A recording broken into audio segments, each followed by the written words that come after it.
Hello friends, welcome back my YouTube channel medical intelligence. तो हम पढ़ रहे हैं कार्डियोवास्कुलर डिसऑर्डर। तो पिछले टॉपिक में हमने पढ़ा था कार्डियोवास्कुलर डिसऑर्डर के अंदर हमने पढ़ा था पेरिकार्डिटिस। तो जो हार्ट की 3 लेयर होती है, पेरिकार्डियम, एंडोकार्डियम और मायोकार्डियम। तो फर्स्ट लेयर हमने पढ़ी थी पेरिकार्डियम, जिसके अंदर इन्फ्लामेशन हो गया था और कैसे उसका ट्रीटमेंट करा था और कौन कौन से कॉज होते हैं, यानी पूरी डिटेल उसकी हमने समझी थी। तो अब हम सेकंड जो लेयर है एंडोकार्डाइटिस, इसकी डिस्कस करने वाले हैं। इसके बारे में क्या क्या जो है कि कॉम्प्लिकेशन देखने को मिलते हैं और किस कारण से जो है कि इसके अंदर डिसऑर्डर्स आते हैं। तो endocarditis inflammation of the endocardium is known as endocarditis. It is also affect the valve. Endocardium is the innermost layer of the heart. तो एंडोकार्डियम जो लेयर होती है वो जो हार्ट की जो सेकंड जो लेयर होती है वो सबसे इनर लेयर होती है हार्ट की।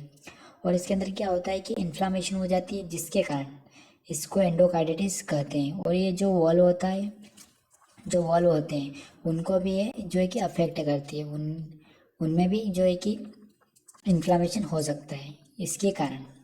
फिर रिलेटेड डेफिनेशन, तो क्या क्या इसकी डेफिनेशन हो सकती है।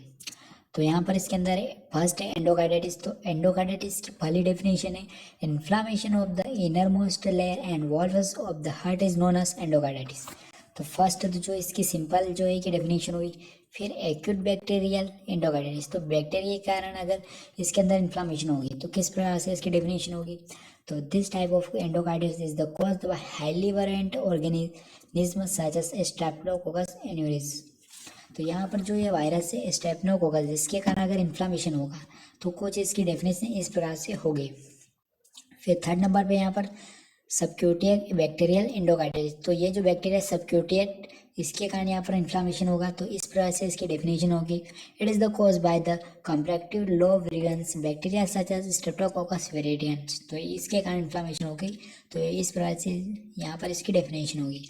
फिर फोर्थ नंबर पे पोस्ट ऑपरेटिव एंडोकार्डाइटिस। तो पोस्ट ऑपरेटिव जो एंडोकार्डाइटिस होगा वो किस प्रकार से होगा। तो it is the occur after the cardiac surgeries in which is phosphorus heart is walls of the other prosthetic materials is used in this cause of communities causating organism streptococcus alvus। तो यहाँ पर जो heart की जो surgery होती है, surgery के बाद अगर वो उसमें इन्फ्लामेशन हुआ या फिर जो कुछ ऐसे मटेरियल्स यूज़ किए जाते हैं जिससे क्या है कि हार्ट ट्रांसप्लांट या फिर हार्ट में कोई प्रॉब्लम्स हुई, समझ लीजिए कि पीस मेकर जो है कि पीस मेकर या फिट हुआ या फिर कुछ ऐसी कुछ सर्जरी हुई है तो जिसके कारण इन्फ्लामेशन हो सकता है, तो वो पोस्ट ऑपरेटिव एंडोकार्डाइटिस के अंदर आ सकती है। फिर non bacterial thrombotic endocarditis, it is occur sterile thrombotic lesion, it is also known as marantic endocarditis. तो थ्रोम्बोस का मतलब होता है ब्लड क्लॉटिंग होना बॉडी में, यहाँ पर इसको समझा रखा है। फिर इसके क्या क्या कॉजेज हो सकते हैं, किस प्रकार से ये किस कारण से ये होता है।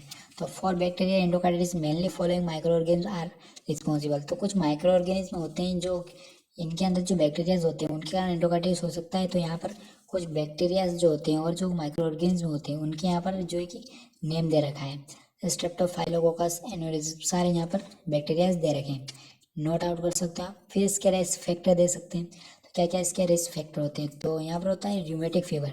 तो र्यूमेटिक फीवर इसका रिस्क फैक्टर है। फिर सेकेंड आईवी ड्रग्स अब्यूज से यहाँ पर मिटल वॉल्व प्रोलैप्स हो सकता है, जो कि हमने मिटल वॉल्व के अंदर पढ़ा था। फिर लॉन्गी टर्म इंडिविलिंग्स कैथेटराइजेशन, तो कैथेटराइजेशन के कारण भी हो सकता है। Cardiac surgery of damage valve replacement, तो अगर वॉल्व को रिप्लेसमेंट किया जाता है उसके कारण भी हो सकता है।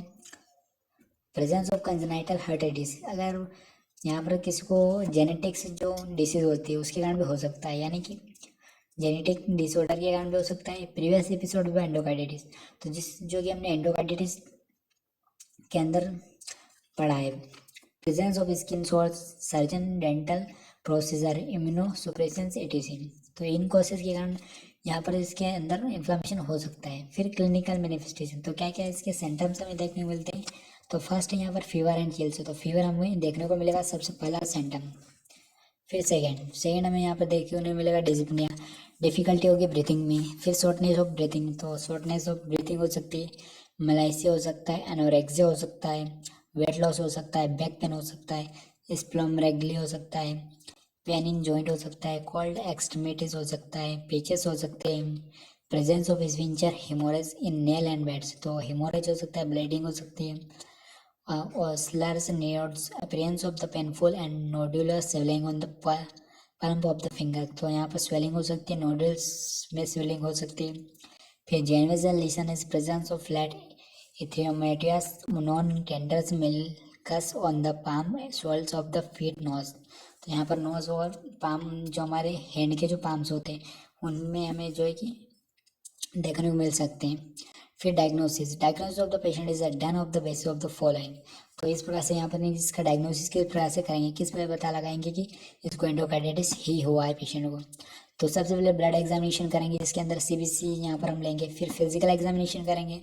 थर्ड है clinical feature of the patient, तो उसके सिम्टम्स से पता करेंगे। फिर इलेक्ट्रोकार्डियोग्राफी कराएंगे जिसे ईसीजी भी कहते हैं, या फिर इलेक्ट्रोकार्डियोग्राम करेंगे। फिर चेस्ट एक्सरे करेंगे, CT scan, MRI, blood culture करेंगे। तो यहाँ पर इस प्रकार से आइडेंटिफाई करेंगे डायग्नोसिस।